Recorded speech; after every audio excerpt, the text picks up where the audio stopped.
Aw bisimila donfini ɲuman sagura kɛnɛ kan Infashion Fi. Aw minnu be yen nɔ ko diɲɛ taabolo finikuraw modeliw ka d'aw ye, ayiwa aw sera aw seyɔrɔ la Infashion Couture. N'aw mago bɛ tisi kalalenw na walima n'a bɛ fɛ ka tisiw kala, a ye boli ka se joona joona Ismaël Ɲare fe yen nɔ. Ismaël Ɲare nɔlen no ni diɲɛ laban kalali kɛ machine kuraw de ye. A n'a ka personnel de qualité minnu be yen nɔ n'olu be nin baara in kɛ ka ɲɛ. An sigiyɔrɔ bɛnnen no ACI 2000 kɔnɔna la Immeuble Concorde 1 n'ale tugulen no Air Côte d'Ivoire la Palais des Sports ani Place de la Canne ni ɲɔgɔn cɛ. Nɛgɛjuru sira o ye 63 ye 02 99 ani 99. Infashion k'aw ye togo ɲɛ. Infashion ni aw mago bɛ qualité la. Infashion ko k'aw bisimila kunnafoni gafew kɛnɛ kan.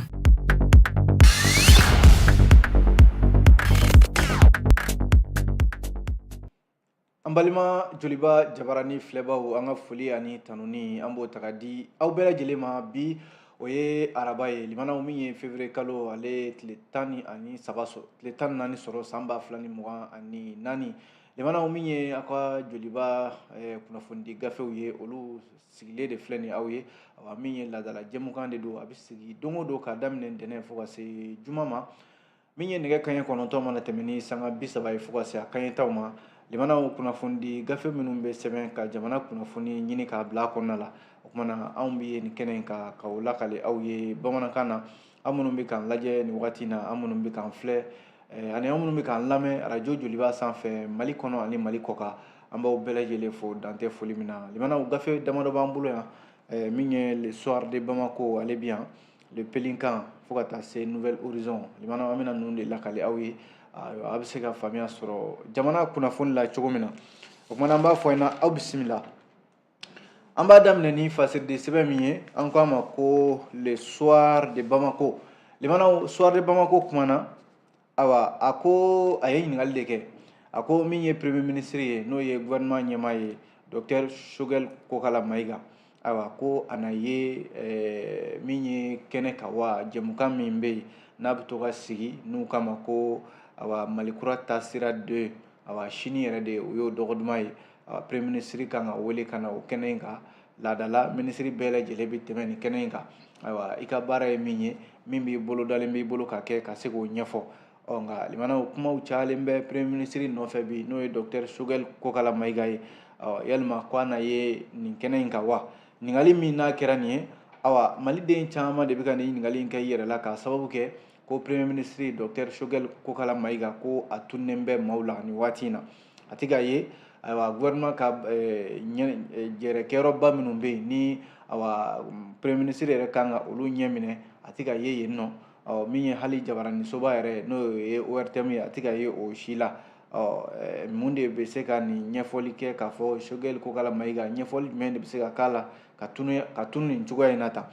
O la sa limanaw Dr Choguel Kokala Mayiga ka se ka min ye kunba bɔ maaw la yalima a na ye sini Malikura taasira 2 o jɛmukan min kan ka sigi ni premier ministre kan ka ɲininka o la a na kunba bɔ maaw la wa? O fana ye a damana ɲininkali ye. N'i dun ye jateminɛ kɛ a ka baarakɛyɔrɔ n'o ye primature ye olu tun ye bataki kɛ communiqué dɔ k'a fɔ ko directeur de cabinet ko premier ministre ko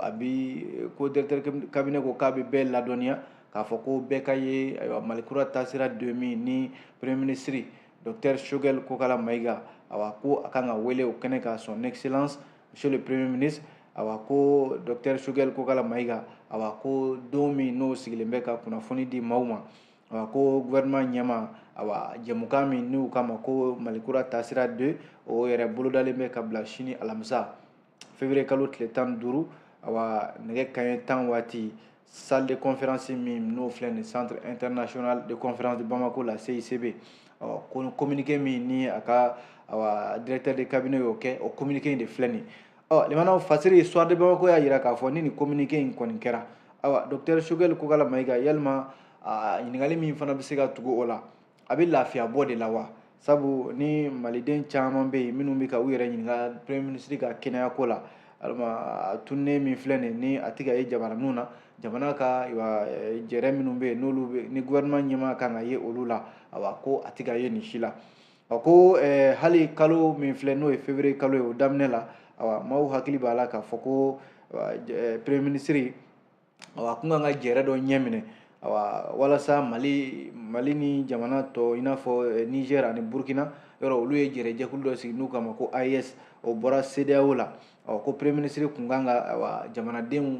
kumaɲɔgɔnya n'o ye force vive de la nation ye ko o yɛrɛ jɛrɛ bolodalen o selen yɛrɛ awa nɔgɔni fɛ o sina ka bɔ a dɔgɔ kɔrɔ ten nka kuma ma fɔ maa ye kun foyi ma fɔ maa ye o jɛrɛ bɔli la a dɔgɔ kɔrɔ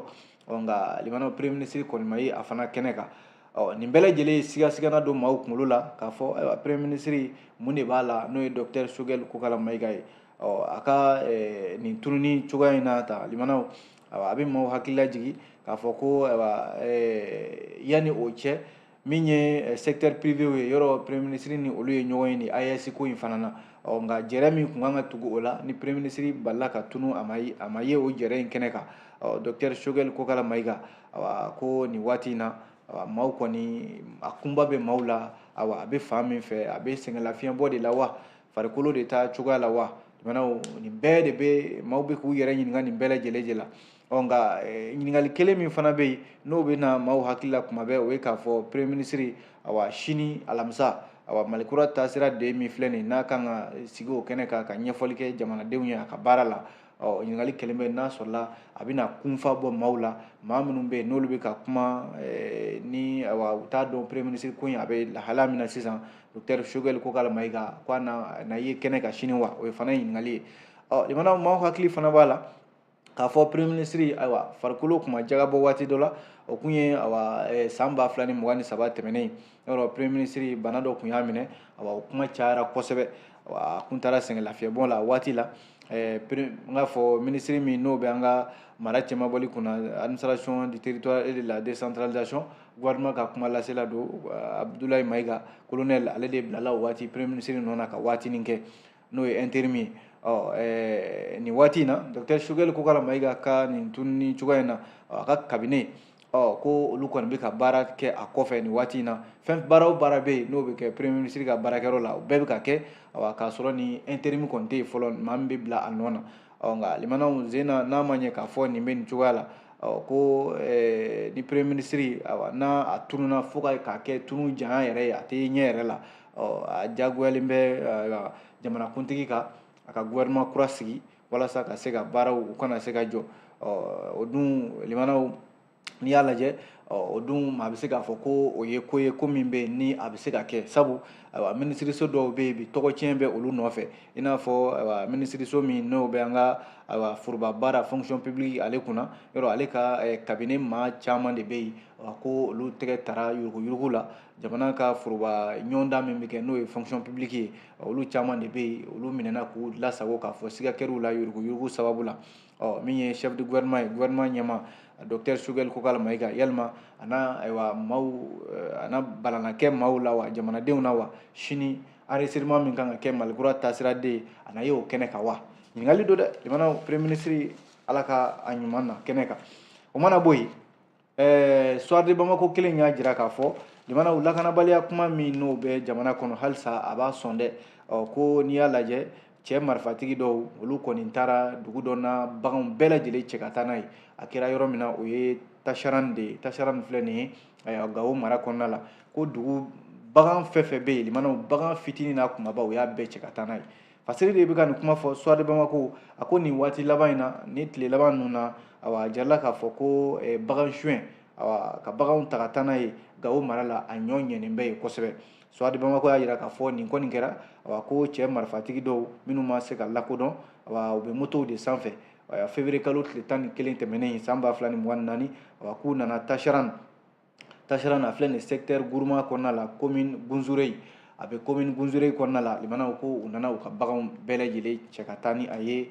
taayɔrɔ ma se ka dɔn a la nin wulikajɔ min filɛ ni nin t'a siɲɛ fɔlɔ ye limanaw sigidalamaw yɛrɛ minnu bɛ nin yɔrɔ kofɔlen in na kɛrɛnkɛrɛnnen la yɔrɔ min bɛ n'o secteur Hausa ye a jala k'a fɔ o sigibaaw y'a jira k'a fɔ ko nin kɔni nin ye waleya de ye min bɛ senna olu fɛ yen kuma bɛɛ ko a tɛ dɔgɔkun damadɔ yɛrɛ bɔ Hausa k'u ka baganw caman tara ka taa n'u ye yɔrɔ la u ma se ka yɔrɔ min dɔn u bɛ min fara kan fana o ye k'a fɔ min y'an ka finitigiw ye k'olu ladɔnniyara a ko la olu kɔni bɛ ka fɛɛrɛw tigɛ sa ayiwa bagan ninnu bɛ se ka na ayiwa ka na di a tigiw ma cogo min na k'a jira k'a fɔ min ye Gawo mara ye commune Gunzere kɔnɔna la yɔrɔ min bɛ yen ni maa bɛ se k'a fɔ limanaw lakanabaliya a ɲɔ ɲɛnen bɛ yen halisa hakilila jiginna ko juin kalo tɛmɛnen fana a jala k'a fɔ yɔrɔ minnu n k'a fɔ jɛkulu dɔ bɛ yen n'o ye yɛrɛlakana jɛkulu ye mouvement armé Songoyi Hama olu ni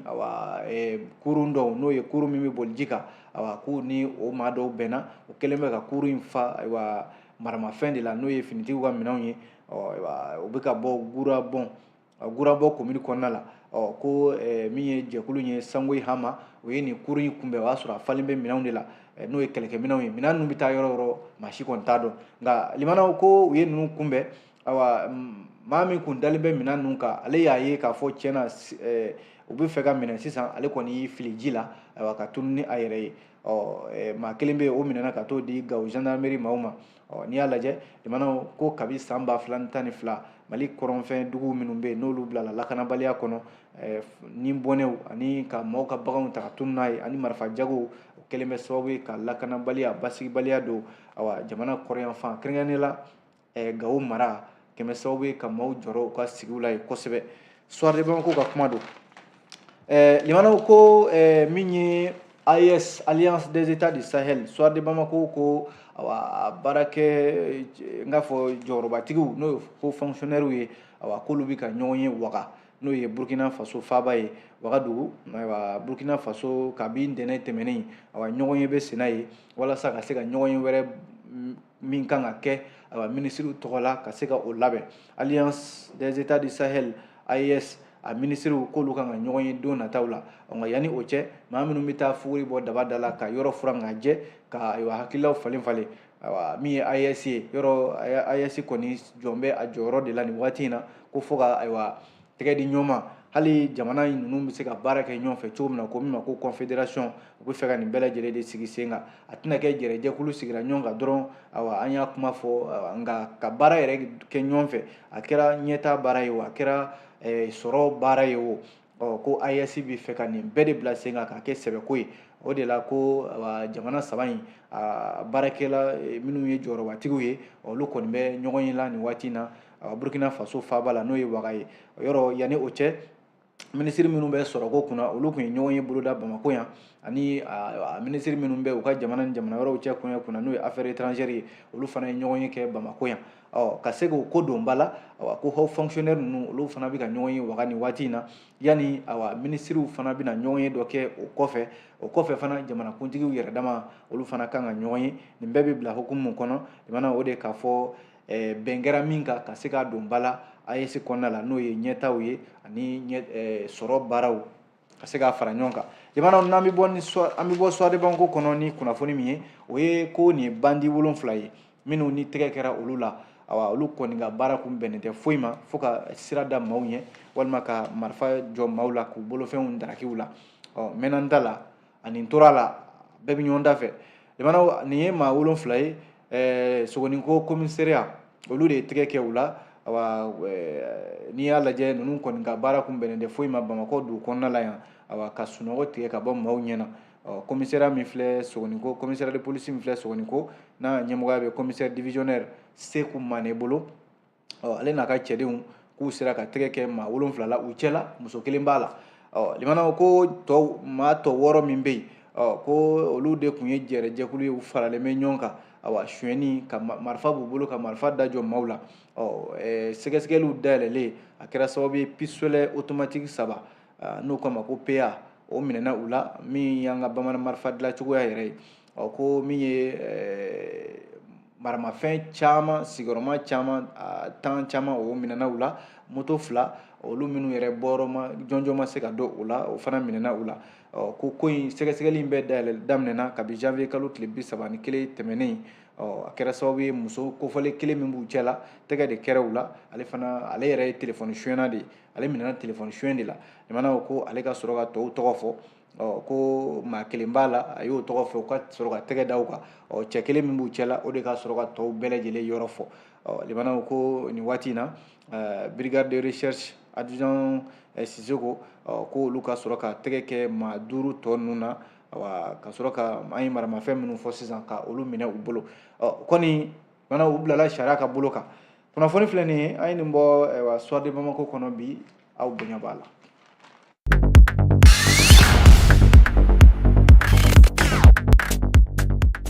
N'an bɔra ye fasiridi sɛbɛn min bɛ yen n'an ko a ma ko nouvelle horizon ale kumana limanaw hali n k'a fɔ sahel yɔrɔ o ye cɛnjɛ kana kɛrɛnkɛrɛnnenya la farafinna tilebiyanfan yɔrɔ minnu bɛ yen n'a bɛ fɔ a ma ko sahel limanaw nin kɔni ye yɔrɔ ye bi diɲɛ sebatigiw olu bɛ ka ɲɔgɔn sen da ɲɔgɔn kan yɔrɔ min na ka sababu kɛ u bɛɛ bɛ nafa ɲini de la sahel in kɔnɔna la n'i y'a lajɛ limanaw ko min ye lamɛrikɛnw ye ko a jirala k'a fɔ sɛbɛn dɔ yera u ka kalankɛyɔrɔ dɔ la n'o ye centre d'étude de l'institut américain pour la paix a jirala k'a fɔ yen limanaw ko région du sahel kɛrɛnkɛrɛnnenya la farafinna tilebiyanfan a yera k'a fɔ ko nin yɔrɔ kofɔlen in na limanaw ko bɔ kɛra min kalama o ye k'a fɔ gundo dɔ bɛ yen ko jamana minnu bɛ yen lamɛrikɛnw b'a la faransi b'a la ani jamana wɛrɛw minnu bɛ yen ni dɔwɛrɛ tɛ olu ma kana tɔnɔ bɔ sahel kɔnɔna la nka limanaw a kɔni bɔlen bɛ faransi da nin sen na k'a ma bɛn sabu faransi ale mangoyalenba de don farafinna jamana caman kɔnɔna la yɔrɔ dɔw la n'a mangoyalen dɔ ye yɔrɔ dɔw bɛ yen a gɛnna ka bɔ yen o ye jamana 3 in ye n'o ye burkina Niger ani Mali olu kɔni ye faransi senbɔ ka ko bɛɛ lajɛlen la yɔrɔ sahel furadama a fɔra k'a fɔ ko yen nafa de bɛ yen wa dugu jukɔrɔ nafolo ko la limanaw ko a ɲɔgɔn ka dɔgɔ wa fana ko n'i y'a lajɛ dugu jukɔrɔ ji min bɛ yen n'a sanuyalen bɛ ni maa bɛ se k'a fɔ yɛrɛ ko o ji ɲɔgɔn ka dɔgɔ dugukolo sanfɛ limanaw ko bi na sɛgɛsɛgɛlikɛlaw ani diɲɛ dɔnnibaabaw olu de y'a jira k'a fɔ k'a bɛ sahel kɔnɔna la n'an ma ɲɛ k'a fɔ k'o bɛ sen na diɲɛ sebatigiw États-Unis d'Amérique faransiw n'a ɲɔgɔnnaw limanaw olu de bɛ ka kunkolo foroko bɔ sahel nɔfɛ nka sahel jamanaw fana sigilen tɛ k'u layɛ dɛ anw tɛ an ka jamana ye nka k'a fɔ de aw bɛ bɔ a ka jamana na ka n'a fɔ ko fo diyagoya nafa min bɛ sɔrɔ o sigidaw la ko k'o di aw ma limanaw kɛlɛ kun filɛ nin wa kɛlɛ yɛrɛ tɛ sahel jamana ani nin jamana ninnu ɲɔgɔn cɛ dɛ minnu yɛrɛ fana bɛ yen n'olu bɛ nafa ɲini na maa minnu bɛ yɔrɔ a fɔra ko tɔnɔ ɲinibaa 2 olu ko man di ɲɔgɔn ye tɔnɔ ɲinibaa minnu bɛ yen n'olu bɛ k'u kunda sahel kan olu fana bɛ ka ɲɔgɔn kɛlɛ o misali ye américain jamana ani rusi jamana ye yɔrɔ rusiw fana ni farafinna sahel jamana ninnu olu de kɛmɛ k'u tɛgɛ di ɲɔgɔn ma bi danaya b'u ɲɔgɔn cɛ bi baara caman bɛ yen u bɛ k'u kɛ ɲɔgɔn fɛ lakana hukumu kɔnɔna la nin si bɛnnen tɛ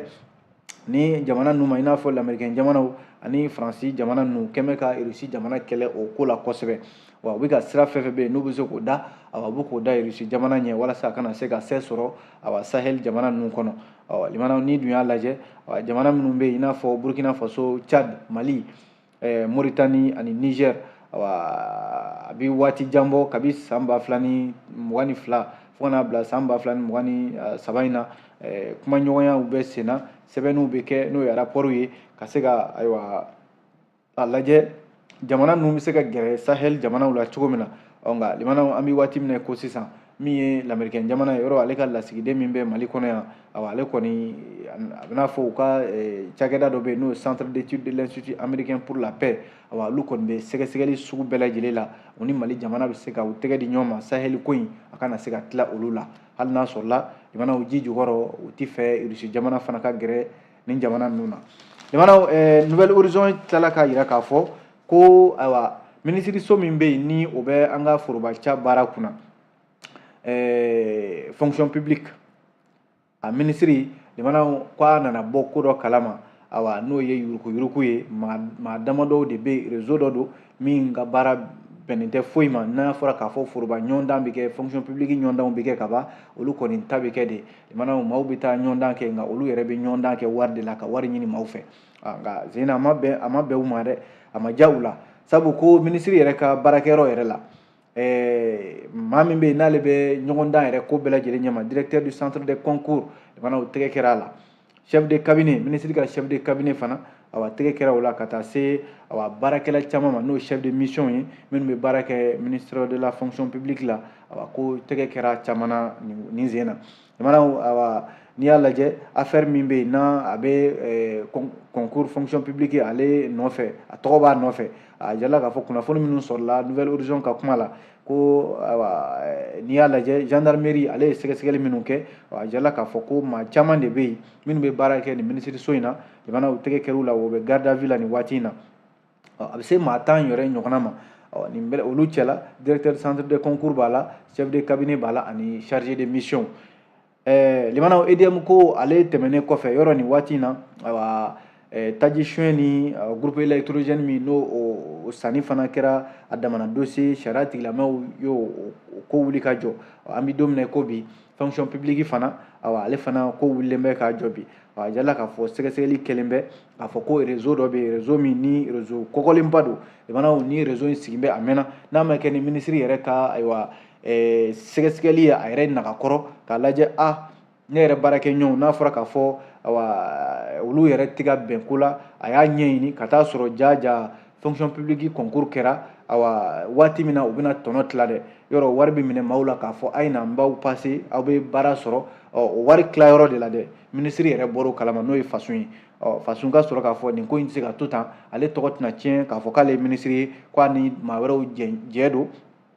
ale ka sɔrɔ ka ko in ta k'a di sariya tigilamaaw ma o sɛgɛsɛgɛli de taara wolo nin na ta k'a fɔ ministre yɛrɛ nagakɔrɔmaw chef de cabinet directeur de concours awa ko olu tɛgɛ tara u bɛ garde à vue la nin waati in na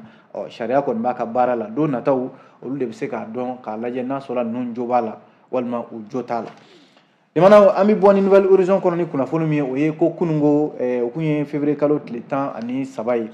ye arajow tɔgɔla don arajow bɛɛ lajɛlen diɲɛ kɔnɔ awa don kelen tara k'a di olu ma k'u ka arajo ka se ka lakodɔn arajo jɔyɔrɔ ye mun ye awa arajo yɛrɛ ye baarakɛminɛn fasugu jumɛn de don min ye février kalo tile 13 ye o y'o dɔgɔ duman ye kunungo a ɲɛnamara Mali kɔnɔ i n'a fɔ diɲɛ jamana caman na n'i y'a lajɛ kunungo tarata février kalo tile 13 san 2024 journée mondiale de la radio Mali la yan baara kɛra ni hakililaba min ye o ye k'a fɔ awa arajo ka kɛ cakɛda minɛn ye min bɛ se ka ayiwa bɛn ni kelenya tɛgɛ di ɲɔgɔn ma adamadenw ka se ka don ɲɔgɔn kan ka bɔ ɲɔgɔn kan hɛrɛ ni baden la arajo ka se ka kɛ o minɛn ye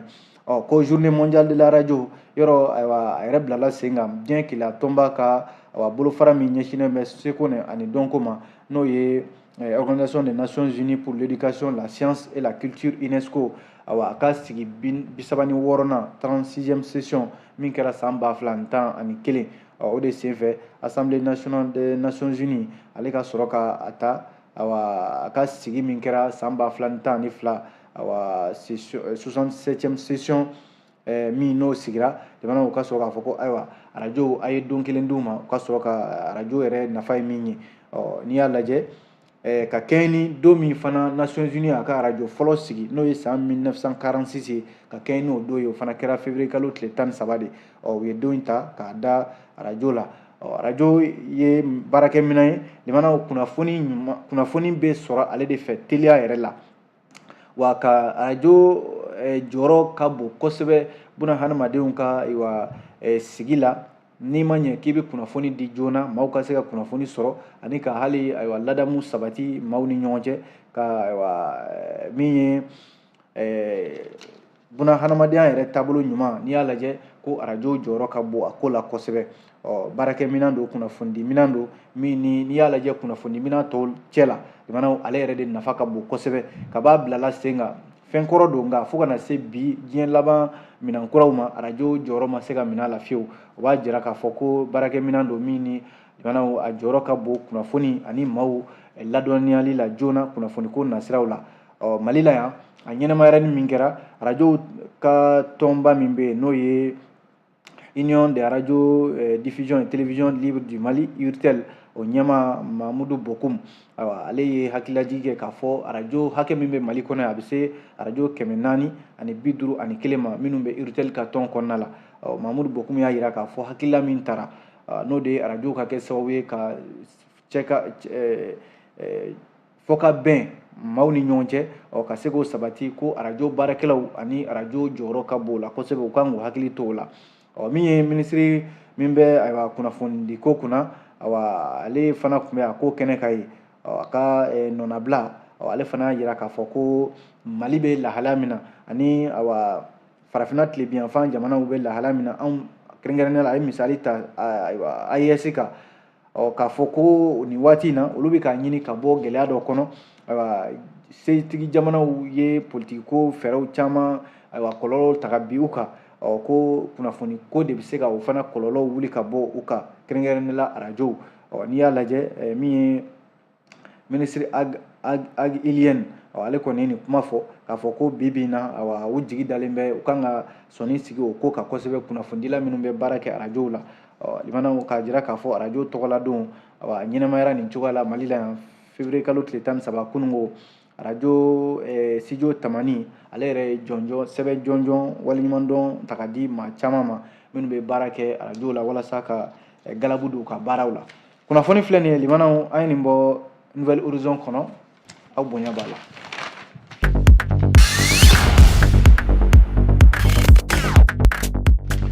Limanaw an bɛ kunnafoni kuncɛ ni le Pelinkan kuma na a y'a jira k'a fɔ ko min ye Senegal jamanakuntigi ye Macky Sall ko Macky Sall bɛ sira dɔ kan nin waati in na sira in man ɲi ka sababu kɛ mun ye Macky Sall ko a ka laseli dɔ la février kalo tile 3 tɛmɛnen a y'a jira k'a fɔ ko kalata minnu bɛ yen ni o ye jamanakuntigi kalataw ye minnu bolodalen don ni février kalo tile 25 ko kalata ninnu ko a bɛ fɛ sigikafɔ o ka boloda Senegal jamana kɔnɔ walasa ka se ka fɛɛrɛw tigɛ kalata jɛlen kalata min ni namara t'a la o ka se ka sigi Senegal jamana kɔnɔ ni kuma in bɔra Macky Sall da waati min na sibiri tɛmɛnen février kalo tile 3 san 2024 na ko a ye kɛra sababu ye u ka politikimaw ka wuli ka jɔ sabati ka Macky Sall k'a ka nin kuma in ka kɔn kosɛbɛ a ma dan hali Senegal jamana kɔnɔna ma hali jamana kɔ kan bɛɛ de b'a kuma la k'a fɔ Macky Sall a ye nin kuma min fɔ ka b'a bɔra a da a ye kuma in fɔ waati min na a tɔ kun tora l'heure damadɔ dɔrɔn de ye yɛrɛ kofɔ baaraw n'o ye campagne électorale ye walasa fanga ɲini baaraw bɛ se ka sigi sen kan cogo min na a kɛra ka a n'o de donna ɲɔgɔn na nka u sina ka ko in bɛɛ lajɛlen da ten dɔ kalata baaraw n'i y'a lajɛ ko gɛlɛya donna a la dɛ Macky Sall ko ayiwa min yɛrɛ y'a ko yɛrɛ la gɛlɛya ye o ye k'a fɔ ko u ka jamana sariya sunba o tɛ jamanakuntigi si yamaruya i bɔtɔ fanga la k'a fɔ k'i bɛ kalataw baaraw k'u bɔ a dɔgɔkɔrɔ k'a bila ka taa yɔrɔ wɛrɛ ko mun de ye Macky Sall a bila nin na fɛn kelen kɔni bɛ o jɛlen bɛ n'i y'a lajɛ bi limanaw ko a kun bɛ fɛ maa min ka bila a nɔ na ka se ka ayiwa n'a bɔra fanga la u ka se ka fanga ta a nɔ na n'o ye Amadou Ba ye ko Amadou Ba in o dun yɛrɛ maa t'o kɔ bi u ka politiki tɔn kɔnɔ u yɛrɛ dama yɛrɛ sen tɛ ka ɲɔgɔn faamuya sabu ko o ye maa ye jamatigi tɛ wa politiki bunakun kan a ka fɛgɛ kosɛbɛ Macky Sall dun jigi dan bɛ o Amadou Ba in de kan a na kɛ a ye sɔmina o de la k'a fɔ Amadou Ba in n'u taara kalata la nin cogoya in na limanaw a tɛna jama sɔrɔ wa fanga bɛ se ka minɛ Macky Sall a ka politiki tɔn na kalata in bolodalen bɛ février kalo tile 25 yɔrɔ o tɔ yɛrɛ man jan bilen a jala k'a fɔ ko a kɛra sababu ye Macky Sall nin waati in na ka jamana bila sigasigana kɔnɔna la u ka jamana sariya sunba k'a sɔsɔ n'i y'a lajɛ ale Macky Sall kelen jateminɛlikɛla caman y'a hakili jigi k'a fɔ ale Macky Sall kelen de kun ye nin kuma fɔ jamanakuntigi minnu na ayiwa a fɔra olu kɔ olu minnu bɛ yen ni k'a sɔmina k'a fɔ olu bɛna kalataw bɔ a dɔgɔkɔrɔ ale Macky Sall kelen de ye olu hakili jigi k'a fɔ ko sariya foyi tɛ Senegal jamana kan min b'a yamaruya k'a fɔ ko jamanakuntigi min n'a bɛna fanga bila k'a ka kalataw bɔ a dɔgɔkɔrɔ ka taa n'a ye yɔrɔ wɛrɛ Macky Sall ale kelen filɛ k'o kuma fɔ a dun ka fanga limanaw k'a kan ka ban avril kalo natɔ in tile 2 n'o dun banna fasiri n'o ye le Pelinkan ye ko ayiwa fanga o bɛ sɔn ka fanga latɛmɛ fanga o bɛ sɔn k'o sigi sen kan walasa n'o ye transition ye walasa ka se ka Macky Sall ka fanga k'a latɛmɛ ka kalata kuraw olu labɛn n'o tɛ ko Macky Sall maa minnu bɛ yen n'olu bɛ ka fanga ŋwara da la i n'a fɔ Basiru Diomaye Faye olu minnu bɛ yen n'olu furadama u ma sɔn Macky Sall ka fanga in ye a ye dɔw yɛrɛ minɛ k'u datugu o Basiru Diomaye Faye kelen ayiwa ale bɛ kaso la san 2023 tɛmɛnen in na ale y'a yira k'a fɔ ko a tɛna sɔn fiyewu Macky Sall ka nin kuma in ma Macky Sall dun dalakan ye mun ye ko Assemblée nationale n'o y'a ka wasabulon ye o sɔnn'a ma a dun jarala k'a fɔ Assemblée nationale tɛna sɔn fɛn ma min ye sariya sɔsɔ ye sariya dun Conseil constitutionnel o ni Assemblée olu ka bɛnkan don min ye jamanakuntigi ye Macky Sall a y'i sinsin olu de kan a dun jarala k'a fɔ fɛn de don min bɛ se ka kɛ jamana sariya sɔsɔ ye nka Macky Sall n'a ma janto a ka jamana politiko kɛlɛ n'a wulila a bɛ sɔn ka jamana in bila gɛlɛya kɔnɔ kosɛbɛ jamanaw an ye nin bɔ pelenkan kɔnɔ e ko an t'a bila yan ni Ala sɔnna sini aw ni Amadu Tolo na ɲɔgɔn sɔrɔ kɛnɛ kan gafe kuraw mana bɔ o na lakali aw ye ni Ala sɔnna an na ɲɔgɔn sɔrɔ waati wɛrɛ an b'aw fo dantɛ foli min na a k'an bɛn diɲɛ waati wɛrɛ. Nin kun ye kunnafoni gafew ye ni Infashion ka dɛmɛ ye. An sigiyɔrɔ bɛnnen no ACI 2000 kɔnɔna la immeuble Concorde 1 n'ale tugulen no Air Côte d'Ivoire la Palais des Sports ani Place de la CAN ni ɲɔgɔn cɛ. Nɛgɛjuru sira o ye 63 ye 02 99 ani 99. Infashion k'aw ye togo ɲɛ. Infashion ni aw mago bɛ qualité la.